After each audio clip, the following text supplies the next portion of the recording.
इस दुनिया में दो तरह के लोग हैं, एक तो जो सशक्त हैं और एक अशक्त हैं। एक जो घर में रहते हैं और एक जो बेघर हैं। घर वालों के पास तो घर है, लेकिन बेघर लोग, अशक्त लोग, असहाय, जिनके पास किसी प्रकार का कोई भी साधन नहीं है परिवार का और ना ही मकान का, वो लोग रहते हैं सड़कों पे, गलियों में। और अगर हम बात कर लें तो कई जगह तो हमने देखा है जो भी धार्मिक स्थान है उनके इर्द गिर्द भी रहते हैं और धार्मिक स्थानों पर भी रहते हैं, पर उनकी जो कंडीशन होती है वो बहुत ही दयनीय होती है। और इसी कंडीशन के ऊपर जब किसी का विचार बनता है, अगर हम सबसे पहले तो हम बात करें mother Teresa charitable trust. Mother Teresa वो हस्ती हैं जो केवल और केवल अपने दयालु स्वभाव के कारण ही जानी जाती रही हैं। कोई भी अगर नाम लेता है, जितनी सेवा भाव उन्होंने अपने जीवन काल में ऐसे साथियों की, ऐसे लोगों की है जो कि किसी न किसी प्रकार से मजबूर थे, लाचार थे, तो सबसे पहले जो नाम आता है वो मदर टेरेसा का आता है। और आज बरवाला के अंदर भी एक ऐसी संस्था की शुरुआत हुई है जो कि इसी प्रकार से लावारिस, असहाय, बेघर जो लोग हैं उनकी सेवा पानी का जिम्मा उठा रही है। मदर टेरेसा चैरिटेबल ट्रस्ट द्वारा संचालित आश्रम जो कि अनाथ, बेसहारा, वृद्ध सभी के लिए खुला है, सभी की सेवा पानी करता है, सभी की साथ संभाल करता है। और मौजूद है ये दयानंद स्कूल जो है, इसके बिल्कुल राइट साइड में बिल्डिंग है। इस बिल्डिंग में ये आश्रम मौजूद है। और अगर हम बात करते हैं मेन रोड से, तो बस स्टैंड से थोड़ा सा आगे निकलते ही लेफ़्ट हैंड को, अगर हम हिसार की तरफ जा रहे हैं तो लेफ़्ट हैंड से सीधी एक गली आती है, उस गली के अंदर ये आपको संस्थान मिल जाएगा। हमारे पीर पैगंबर जो ऋषि मुनि और अवतार रहे हैं, उन्होंने अपने धर्म ग्रंथों में या अपने उपदेशों में एक बात बहुत अच्छे से बार बार लोगों को समझाई है कि मानवता की सेवा ही सच्ची सेवा है। और आज इसी बात को चरितार्थ करते हुए भैनी बादशाहपुर गांव से अंशुल सिंह ने 15 नवंबर को इस संस्थान की शुरुआत की। इस संस्थान के अंदर उन्होंने अपना लक्ष्य रखा। लक्ष्य ये रखा कि जो भी उन्हें बेसहारा, असहाय या जो बेघर है, अनाथ है, जो भी उन्हें मिलेगा वो अपने इस संस्थान के अंदर लेके आएंगे और उनकी सेवा संभाल करेंगे, उनके भविष्य को आगे उज्जवल बनाएंगे। 15 नवंबर को इस संस्थान की शुरुआत हुई और 2 ही दिन बाद एक ऐसा केस सामने आया अंशुल सिंह के पास जो कि बहुत ही ज़्यादा गंभीर अवस्था में थे। और आज हम उनसे मिलते हैं और आज उनकी जो हालात है बहुत अच्छे हैं, बहुत ही वो बढ़िया फील कर रहे हैं, बहुत ही अच्छा उनको लग रहा है। पहले तो उनकी भाषा अलग है, मैं बता देता हूँ, भाषा उनकी अलग है। कुछ समझने का हम प्रयास करेंगे वो क्या कहना चाहते हैं। तो हमारी कोशिश यही रहेगी भी जितना भी वो बता पाएंगे आपको ज़रूर उसका बारे में समझाया जाए। क्या नाम है जी? करमवीर। रामवीर? करमवीर। करमवीर। करमवीर नाम है। कौन सा गाँव है? राजस्थान, सोरावली। राजस्थान में सोरावली है। हाँ, डिग खोरी घर से। अच्छा, तो दर्शकों एक जो भी देख भी रहा होगा वीडियो तो बहुत दूर तक जानी है। राजस्थान से सोरावली गांव है और डिग जिला है। हाँ, डिग जिला। डिग जिले से ये रहने वाले हैं। कितने भाई बहन थे आप? ये तो मेरे छोटे भाई मैं अकेला हूँ। अकेले हो तुम? हाँ, दूसरी करी माँ बाप ने 2 ब्याह करे। अच्छा, इतनी दूर यहाँ कैसे, बरवाड़ा में कैसे पहुँच गए? वैसे मैं तो यहाँ रह गया के दौड़ रहा हूँ। बरवाड़ा किसके पास रहा करते? वो है बाबा है कोई, उसके पास रहा करते? होशियार सिंह। होशियार सिंह बाबा है। अच्छा, तो फिर वहाँ गौशाला है, वो गौ ले लो, 5-7 गौ है वहाँ पे। अच्छा, खाना खुना वहाँ मिलते, खाया करते क्या? हाँ। तो फिर वहाँ क्या दिक्कत हुई? वहाँ को दिक्कत होगी थी? मारा करता? मारपीट कराया करता? हाँ, ये कुल ईट मारी, घेंटी बीच दे मन चाह। अच्छा, ये बता रहा है वो जिस जहाँ रहते थे वहाँ इनके साथ मारपीट भी की जाती थी और किसी बाबा के पास ये बता रहे हैं रहा करते। जो इसी संस्थान के जो कह सकते हैं प्रबंधक हैं बलजीत जी, हम उनसे थोड़ा जानकारी लेते हैं इनके बारे में। ये जो करमवीर जी बता रहे हैं, ये जो इनकी जानकारी आपको कैसे मिली थी? हमें तो फ़ोन पे बताया गया था, 20 इस एक मंडी में पेशेंट है, आप ले जाओगे क्या? अच्छा। तो मैं तो जब तक आया हुआ नहीं था, गुड़िया और आए हुए थे यहाँ। ये फिर उसको लाने के लिए चले गए करमबीर को। उन्होंने देखा अभी मोटरसाइकिल तो चलने है नहीं इसकी हालात। फिर इन्होंने एम्बुलेंस मंगवाई, एम्बुलेंस में इसको सिविल हॉस्पिटल ले गए बरवाड़ा वालों ने इन्हें रेफ़र कर दिया अग्रवाल मेडिकल। अग्रवाल मेडिकल के लिए उसका हाथ का प्लास्टर करवाया, पट्टी करवाई है, वहाँ से शाम को लेके आए हैं इधर। एक मिनट में आप ये उतार दो थोड़ा। इसके हाथ के चोट लगी हुई थी और बहुत बुरे हालात थे, उसकी हम फोटो भी डालेंगे। ये फिलहाल इनके हाँ यहाँ ये चोटें लगी हुई हैं। ये पूरा इलाज जो है इस संस्थान के अंदर प्रयासों से संभव हुआ है। प्लास्टर चढ़ा हुआ, चोट लगी हुई थी, 5 दिन हो गए। अब सिविल हॉस्पिटल हिसार के अंदर, हिसार से ये मतलब अभी फ़िलहाल कल ही आए हैं वापस से। कल 5 दिन लगातार मैं गया हूँ इनका खाना लेके वहाँ। डेली सुबह जाता था, शाम को वापस आता था। इनको दवाई पानी अच्छी तरह दिवा के सारा काम रोटी पानी खिला के फिर आता था। मैं पूछता था कोई दिक्कत है तो ये कहता ना कोई दिक्कत नहीं, मैं आराम से रह रहा हूँ। फिर कल गया था मैं, डॉक्टर ने बोला छुट्टी दे दी, इसका ज़ख्म तो ठीक हो गया बिल्कुल और ले जाओ। मैं फिर बस से इसको वापस ले गया आश्रम। उस बाबा के पास रहा करते। हाँ। वहाँ से ठीक है उरे? हाँ। वहाँ से ठीक लगा है? हाँ। दवाई पानी यहाँ खूब मिलता है क्या? हाँ मिला है। खाना पीना अच्छा मिला है सरदारी, खूब मिला है। हाँ, पर ये खाज नहीं जा रही। ये दवाई दवा देंगे, बढ़िया दवाई दवा देंगे। तो जो घबरा हुआ है जी, घबरा हुआ है। क्या था घबरा हुआ है जी? पता नहीं सरदारी, चोट लाग रही है ना, कई दिन हो गए जद करके। घबराहट बहुत बुरी तरह तो चक्कर में। अच्छा कोई नहीं, ये भी दवाई दे देंगे। दवाई का टाइम हो रहा होगा।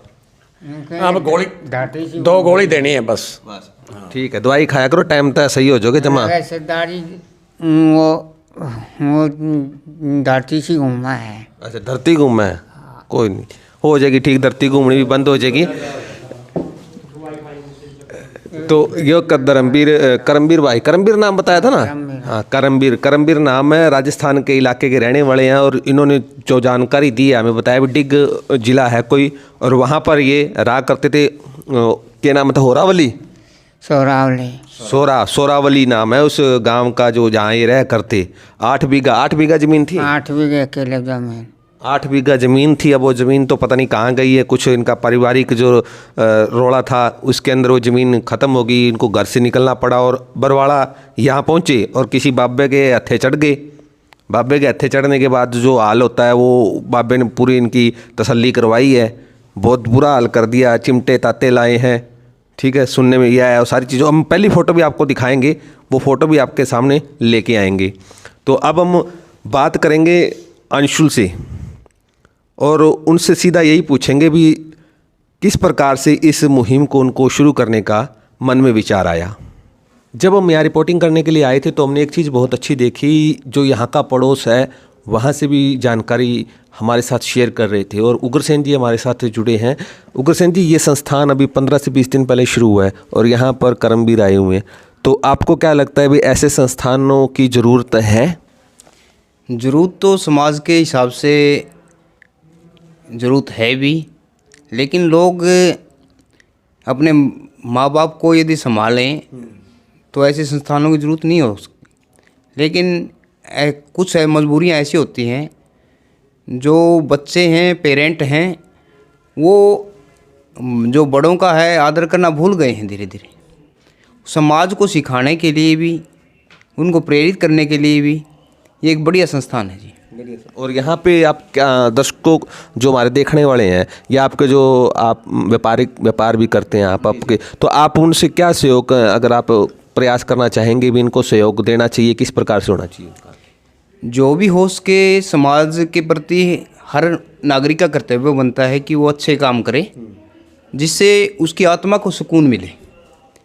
ये एक ऐसी संस्था है जिसके द्वारा हम अपने विचारों को बढ़िया कर सकते हैं, अपनी मानसिकता को अच्छी सोच दे सकते हैं। तो मैं चाहूँगा कि जो भी अच्छे पैसे से जो इसके पास धन है, धन की आपूर्ति करे। जो सेवा करना चाहता है सेवा की भी आपूर्ति कर सकता है और उसको सुकून भी मिलेगा, क्योंकि परमात्मा का जो बनाया हुआ इंसान है वो परमात्मा यही चाहता है कि हम एक दूसरे के संयोग से ही सेवा भावना से कर सकते हैं, धन से भी कर सकते हैं, जिसकी जो कैपेसिटी है उसके हिसाब से कार्य कर सकते हैं। तो दर्शकों कहते हैं जहाँ कहीं अगर रहना हो ना, रहने से पहले उसका पड़ोस ज़रूर देख लिया करो। तो पड़ोस अगर ऐसा हो तो रहने का, उसमें पड़ोस में मकान लेने का मन तो कर ही जाता है। तो ऐसे पड़ोसी हो तो स्वर्ग ही बन जाता है। और इनके विचार भी बहुत अच्छे हैं। जैसे जैसे लोगों को पता लग रहा है भी संस्थान के बारे में, वैसे ही जो यहाँ पर जो हैं, जो आस पड़ोस के रहने वाले हैं, जिनको कोई भी जानकारी मिलती है किसी भी प्रकार के अशक्त की, निसहाय की, बेसहारा की, तो वो यहाँ लेके आते हैं। क्या नाम है आपका जी? संतुराम जी मेरा नाम। संतुराम जी, आप इन बुजुर्ग को लेके आए हो यहाँ पे। तो आप पहले इनके हालात के बारे में बताइए भी, आप कब से जानते हैं उनको? हाँ, मैं जी 10 साल से जानता हूँ। ये बेसहारा है और घूमते फिरते रहते हैं, कहीं भंडारा वो खाना खा लेते हैं, टाइम पास करते हैं। आपका जी बदौड़ गांव के हैं जी, रामेश्वर नाम है। तो रामेश्वर नाम है इनका जी? हाँ जी। अच्छा, तो ये बताओ जब इस यहाँ मतलब लेके आए हो, हाँ जी। तो उसके लिए मतलब कि कहाँ से पता कहाँ से लगा था आपको? मैं जी ये यहाँ 3-4 दिन पहले आया था देखने के लिए। अच्छा जी। क्यों वहाँ मैंने बैनर पे पढ़ के देखा, मदन स्कूल उधर है नवे स्टैंड के बैक साइड में। फिर मैं पर्चे ले गए यहाँ से, पर्चे बांटे मैंने, और ये मिल गए थे मेरे को बे इधर उधर घूमते। फिर ये मेरे घर चला गया आज। फिर बोला चलो जी आश्रम दिखाओ। मैं चलो भाई, मैं यहाँ लेके आया हूँ। अब आपको मिलवाते हैं संस्था के फाउंडर अंशुल सिंह से। नमस्कार जी। नमस्कार सर। हैरान मत होइए, अंशुल सिंह ही है नाम इनका। बड़ा सोचा होगा आपने वो अंशुल सिंह कोई बड़ा सा ऐसे बुजुर्ग होगा या आदमी होगा, या नहीं। ये छोटी सी ये गुड़िया है, 24 साल जिसकी उम्र है। जिस उम्र में लोग बच्चे हैं जो अपने सपने बुनते हैं भी हमें आगे चलकर क्या बनना है, किस करियर को अपनाना है, उस समय के अंदर इतना बड़ा एक सेवा भाव का जो कह सकते हैं विचार जो है ना, वो कैसे जन्म लिया? सर जैसे इन जो ज़रूरतमंद लोग हैं इनको हम बचपन से ही देखते आ रहे हैं। लेकिन जब मैं मेरी कोचिंग करने दिल्ली गई तो उधर बहुत मतलब रेलवे स्टेशन पे लोग ऐसे पड़े रहते थे, उनके पास रहने को घर नहीं था, खाना नहीं था, कोई लंगर में खिला दे तो खा लेते थे, वरना 3-4 दिन वो भूखे ही रहते थे। तो तब ऐसे होता था कि इनकी हेल्प करूं, लेकिन तब मेरी भी फाइनेंशियल कंडीशन ठीक नहीं थी कि मैं उनकी हेल्प कर सकूं, और इतना टाइम भी नहीं होता था कि मैं इनकी रुक के इनकी हेल्प कर सकूं। फिर मैं अब हिसार आई तो लॉकडाउन के बाद फिर मैंने देखा कि जिनके पास घर है उनकी भी स्थिति बहुत ख़राब हो चुकी है। मतलब उनके पास भी 2 टाइम खाना खाने के ही पैसे होते हैं गांव के अंदर।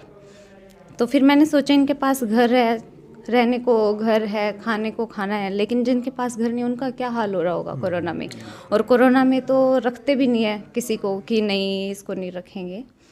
तो तब मैंने सोचा, मैंने पापा से डिस्कस किया, पापा जी अपने को कुछ करना चाहिए, क्योंकि अभी मैं जैसे एसएससी की प्रिपरेशन कर रही हूँ तो मेरी तैयारी चल रही है साथ में, लेकिन एग्ज़ाम्स डिले हो रहे हैं। तो मैंने कहा पापा साथ में मैं ये स्टार्ट करती हूँ, क्योंकि क्या है लड़कियों में ऐसे होता है कि शादी करेंगे, 24 साल की होगी अब शादी करेंगे। तो मैंने कहा पापा जी अभी 2 साल दो मुझे कुछ समाज के लिए करना है। तो फिर उन्होंने कहा हाँ क्या करना चाहते हो। फिर मैंने कहा पापा जी जिनके पास घर नहीं उनको खाना खिलाएंगे, रहने के लिए घर देंगे। तो पापा ने कहा ये पैसे कहाँ से आएंगे तेरे पास। तो पापा ने मेरी शादी के लिए सफ़ेदे लगा रखे हैं 2-3 किलो में। तो मैंने कहा आप इनको 1 साल बाद बेचोगे तो इनको आप अभी बेच दो, तो शादी में अगर 10 लाख लगेंगे तो मैं 5 लाख से भी काम चला लूँगी। तो उन्होंने कहा ठीक है। तो फिर अब मैंने सफ़ेदे बिकवा दिए हैं, तो फिर अब चल रहा है इनका। और मुझे बहुत खुशी हो रही है इनकी हेल्प करके, क्योंकि ये कहते कि मुझे नया घर मिल गया। तो वो सुन के बस मैंने सोचा मेरा मकसद सफल हो गया। एक की हेल्प करके इतना अच्छा लग रहा है, तो अभी तो और भी आने वाले हैं, तो पता नहीं कितना ही अच्छा लगेगा। और मैं तो कहूँगी कि जो मेरे हम उम्र है, जो यूथ है, वो भी बढ़ चढ़ के इसमें हिस्सा ले, क्योंकि हम यूथ ही आगे बढ़कर इनकी अगर हम नहीं सोचेंगे तो और कौन सोचेगा। तो दर्शकों विचार सुने आपने अंशुल के, कितने अच्छे विचार थे आपके। एक दिल्ली में गए पढ़ने के लिए, वहाँ हालात देखे, वापस आए, कोरोना की वजह से और बुरे हालात जो हो गए थे वो देखे। और चलो वहाँ तक तो ठीक था, जितना हमारे पास होता है, चलो हमारी जेब में अगर 100 रुपये तो हम प्रयास करते हैं 10 रुपये किसी की सेवा में लगा दें।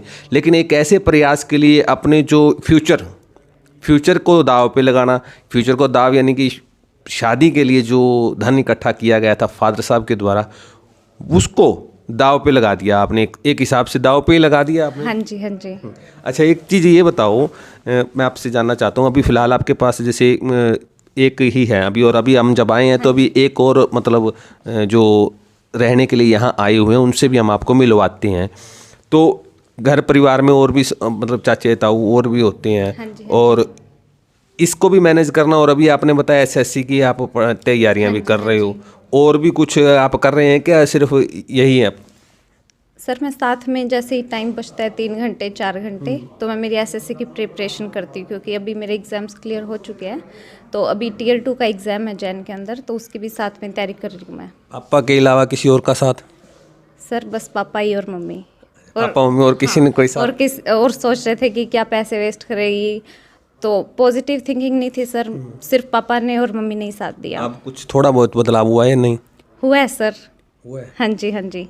अभी जैसे 10 ही दिन हुए हैं, तो जो कह रहे थे कि कैसे करेगी, तो जैसे ही इनकी हमने हेल्प की और उनको पूरी स्टोरी सुनी और इनके मुंह से सुना कि अब मुझे अच्छा लग रहा है, अच्छा घर मिल गया, तो उनका पॉजिटिव रिस्पॉन्स आ रहा है कि हम भी आपकी हेल्प करेंगे। अब 24 साल की उम्र मात्र, और जिस उम्र के अंदर अभी यहाँ पे कोई पबजी खेल रहा है, कोई अपने पिज़्ज़ा शॉप पे जाके अपना टाइम पास कर रहा है, इधर उधर घूम रहा है, उस समय में ये सेवा भाव, और उम्र ऐसी है, इसी उम्र के अंदर तो और भी बहुत मतलब कह सकते हैं सपने होते हैं, उनको पूरा करने का प्रयास होता है। साथ में अपने सपने भी पूरे कर रहे हैं, एसएससी की तैयारी कर रही हैं, और साथ में जो समय बचता है इस संस्थान को भी दे रही हैं, इस संस्थान के अंदर जो आए हैं उनकी सेवा भाव में भी लगा रही हैं। तो कितना मतलब आप कह लो स्टाफ तो होता ही होगा अभी यहाँ पे, क्योंकि आप अकेले तो ये संभाल नहीं पाएंगे, तो कितना स्टाफ यहाँ पे और कितने पर्सन का आपने फिलहाल अरेंजमेंट किया? अभी हाल फिलहाल की बात करते हैं। सर अभी 20 तो आराम से आ जाएंगे, लेकिन इधर हमारे पास 3 बड़े बड़े रूम हैं, तो टोटल 70 to 80% आ जाएंगे।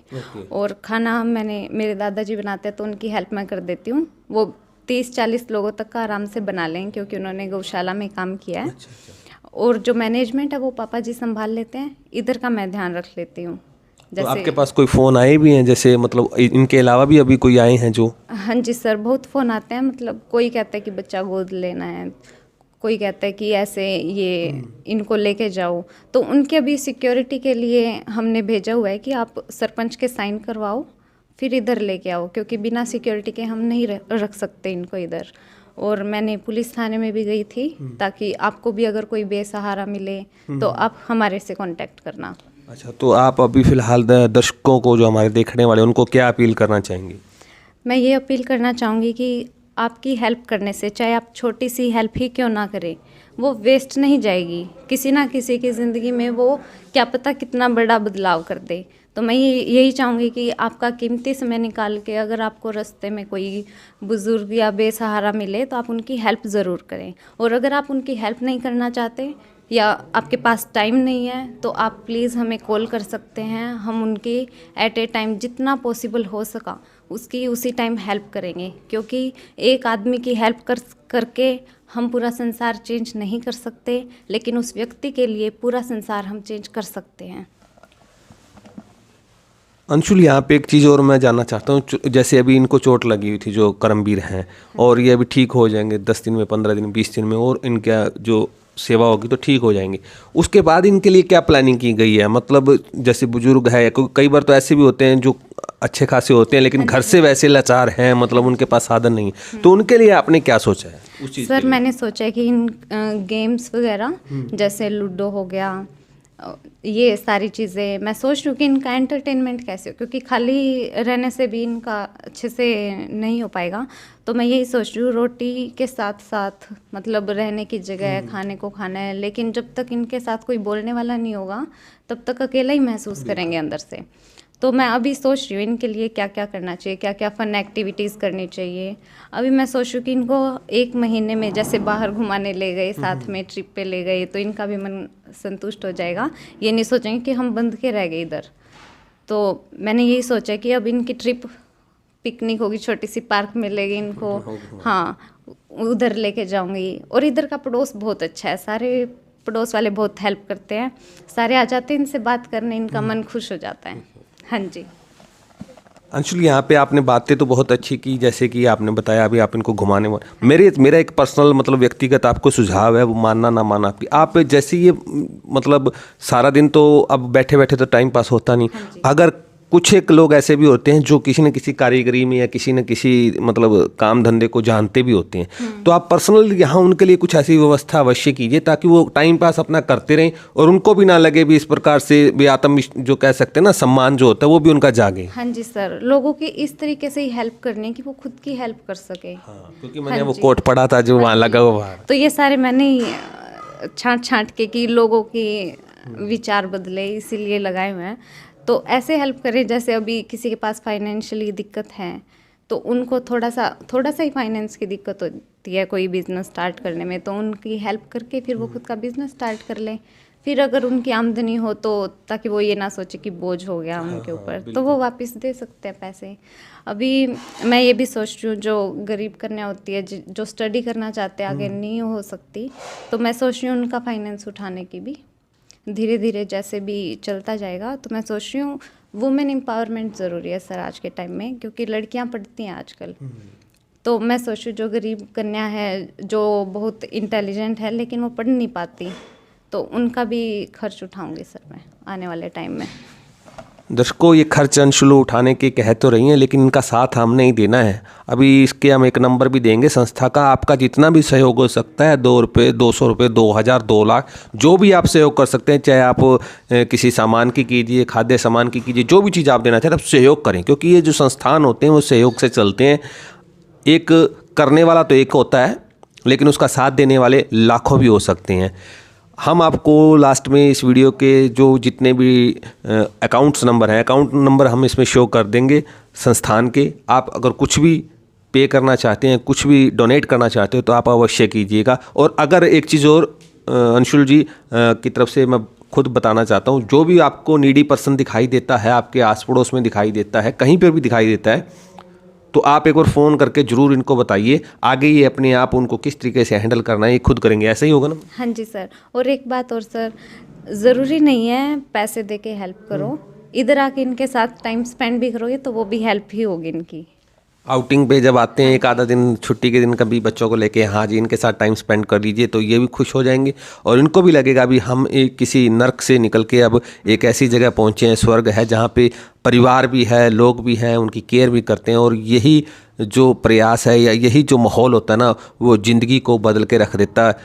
तो आप हमारे साथ इसी तरीके से जुड़े रहिएगा। धन्यवाद।